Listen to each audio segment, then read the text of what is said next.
What comes to your mind when you see crystallized, granulated or semi-solid honey? There's a good chance that you might dismiss it as fake or adulterated honey, due to the popular myth that pure honey doesn't crystallize, but the reality is far from it. Contrary to the popular myth, crystallization of honey is a natural phenomenon.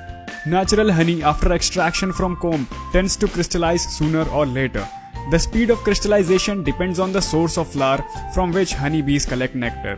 For example, if honeybees collect nectar majorly from mustard flower, the honey is likely to crystallize faster, where acacia and jamun flower honey take several months or longer to crystallize.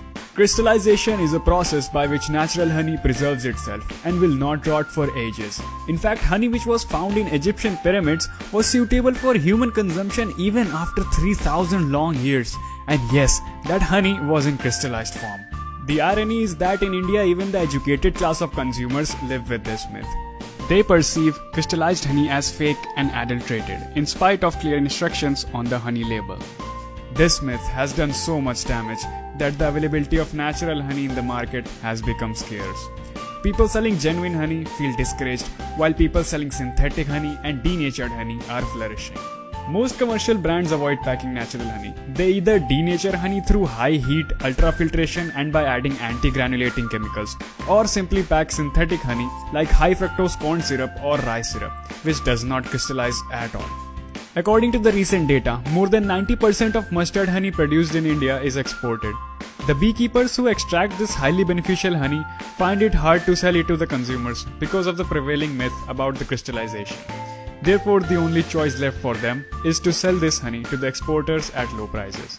However, in developed countries like America and Europe, they don't have this kind of myth. They sell crystallized honey by labeling it as set honey, and that too at respectable price. Coming to the science of the crystallization process.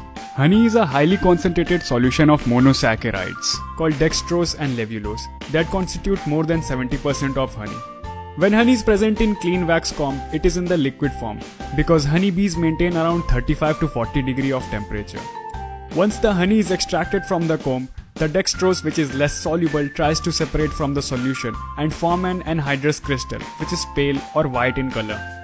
The speed of this separation or crystallization process depends on 4 factors.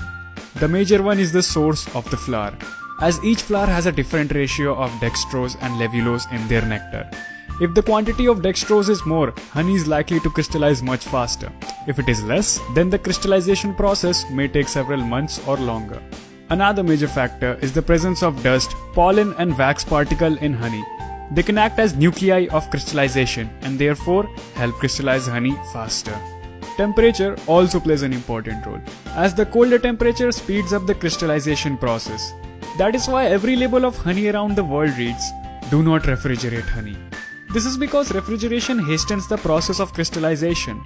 It also reads, "If honey is crystallized, keep in warm water or sunlight," because the honey comes back to liquid form when it reaches 40 degrees centigrade.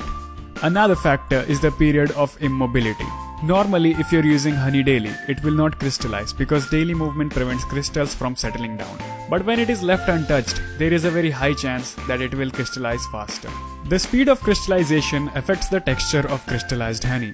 If the process of crystallization is faster, then there will be many tiny crystals resulting in a smooth texture. If the process is slower, then the crystals will be larger and fewer, resulting in grainy texture. The good thing is that any kind of crystallized honey can be converted into liquid honey by immersing it in hot water or keeping it in sunlight. However, care should be taken not to heat beyond 45 degrees, otherwise honey will start losing its nutritional value. So next time you come across the crystallized honey, never perceive it as fake or adulterated. Instead, educate people about it. We believe that people will start getting genuine honey once they come out of this evil myth.